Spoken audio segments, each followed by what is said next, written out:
साथियों, आजकल आप लोग कुछ टर्म्स बार बार सुनते होंगे, आपके कान पे आता रहता है।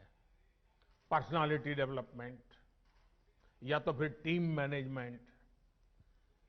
इनकी बारीकियों को भी आप स्वामी विवेकानंद का अध्ययन करने के बाद और आसानी से समझ पाएंगे।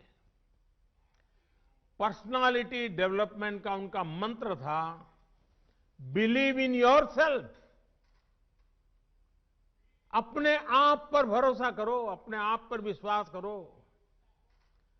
लीडरशिप का उनका मंत्र था, बिलीव इन ऑल। वे कहते थे, पुराने धर्मों के मुताबिक नास्तिक वो है जो ईश्वर में भरोसा नहीं करता, लेकिन नया धर्म कहता है नास्तिक वो है जो खुद में भरोसा नहीं करता। और जब नेतृत्व की बात आती थी तो वो खुद से भी पहले अपनी टीम पर भरोसा जताते थे। मैंने कहीं पढ़ा था, वो किस्सा मैं आपको भी सुनाना चाहता हूं।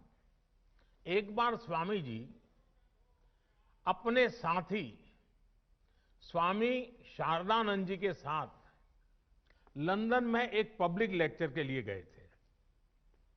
सब तैयारी हो चुकी थी, सुनने वाले इकट्ठे हो गए थे और स्वाभाविक है हर कोई स्वामी विवेकानंद जी को सुनने के लिए आकर्षित होकर के आया था। लेकिन जैसे ही बोलने का नंबर आया तो स्वामी जी ने कहा कि आज भाषण मैं नहीं बल्कि मेरे सहयोगी शारदानंद जी देंगे। शारदानंद जी ने भी सोचा नहीं था कि अचानक उनके जिम्मे काम आ जाएगा। वो इसके लिए तैयार भी नहीं थे। लेकिन जब शारदानंद जी ने भाषण देना शुरू किया तो हर कोई चकित हो गया, उनसे प्रभावित हो गया। और ये होती है लीडरशिप और अपनी टीम के लोगों पर भरोसा करने की ताकत। आज हम जितना स्वामी विवेकानंद जी के बारे में जानते हैं, उसमें बहुत बड़ा योगदान स्वामी शारदानंद जी का ही है। साथियों, ये स्वामी जी ही थे जिन्होंने उस दौर में कहा था कि निडर, बेबाक, साफ दिल वाले, साहसी और आकांक्षी युवा ही वो नींव हैं जिस पर राष्ट्र के भविष्य का निर्माण होता है। वो युवाओं पर, युवा शक्ति पर इतना विश्वास करते थे। अब आपको उनके इस विश्वास की कसौटी पर खरा उतरना है। भारत को अब नई ऊंचाइयों पर ले जाने का काम, देश को आत्मनिर्भर बनाने का काम आप सब युवा को ही करना है। अब आप में से कुछ युवा सोच सकते हैं कि अभी तो हमारी इतनी उम्र ही नहीं हुई है, अभी तो हंसने खेलने जिंदगी में मौज करने की उम्र है। साथियों, जब लक्ष्य स्पष्ट हो, इच्छा शक्ति हो, तो उम्र कभी बाधा नहीं बनती है, उम्र इतनी मायने नहीं रखती है। आप हमेशा याद रखिएगा कि गुलामी के समय में आजादी के आंदोलन की कमान युवा पीढ़ी ने ही संभाली थी। जानते हैं, शहीद खुदीराम बोस जब फांसी पर चढ़े तो उनकी उम्र क्या थी? सिर्फ 18-19 साल। भगत सिंह को फांसी लगी तो उनकी उम्र कितनी थी? सिर्फ 24 साल। भगवान बिरसा मुंडा जब शहीद हुए तो उनकी आयु कितनी थी? बमुश्किल 25 साल। उस पीढ़ी ने ये ठान लिया था कि देश की आजादी के लिए ही जीना है, देश की आजादी के लिए मरना है। लॉयर्स, डॉक्टर, प्रोफेसर्स, बैंकर्स, अलग अलग प्रोफेशन से यंग जनरेशन के लोग निकले और सबने मिलकर के हमें आजादी दिलाई।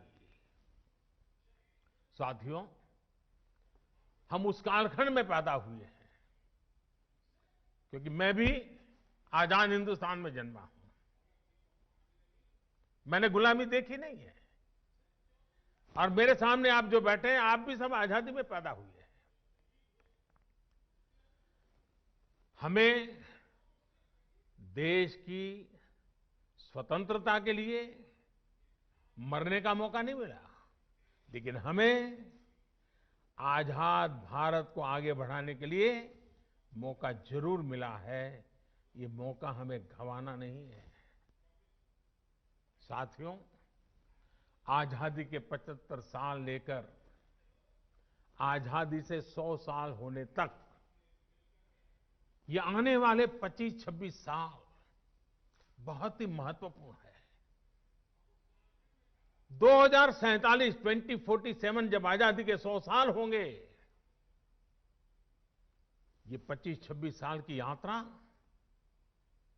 बहुत महत्वपूर्ण है। साथियों, आप भी सोचिए, आप आज जिस उम्र में हैं, अब से जो समय शुरू हो रहा है अपना, वो आपके जीवन का स्वर्णिम काल है, उत्तम काल है। और वही कालखंड भारत को भी आजादी के 100 साल की तरफ ले जा रहा है। मतलब आपके विकास की ऊंचाइयां, आजादी के 100 साल की सिद्धियां, दोनों कदम से कदम मिलाकर के चल रही है। मतलब आपकी जिंदगी के आने वाले 25-26 साल, देश के आने वाले 25-26 साल के बीच बहुत बड़ा तालमेल है, बहुत बड़ी अहमियत है। अपने जीवन में इन वर्षों में सर्वोच्च प्राथमिकता देश को दीजिए, देश की सेवा को दीजिए। विवेकानंद जी कहते थे कि ये सदी भारत की है। इस सदी को, भारत की सदी, हमारी युवा पीढ़ी को ही बनाना है। आप जो भी करिए, जो भी फैसला लीजिए, उसमें जरूर सोचिए कि इससे देश का क्या हित होगा।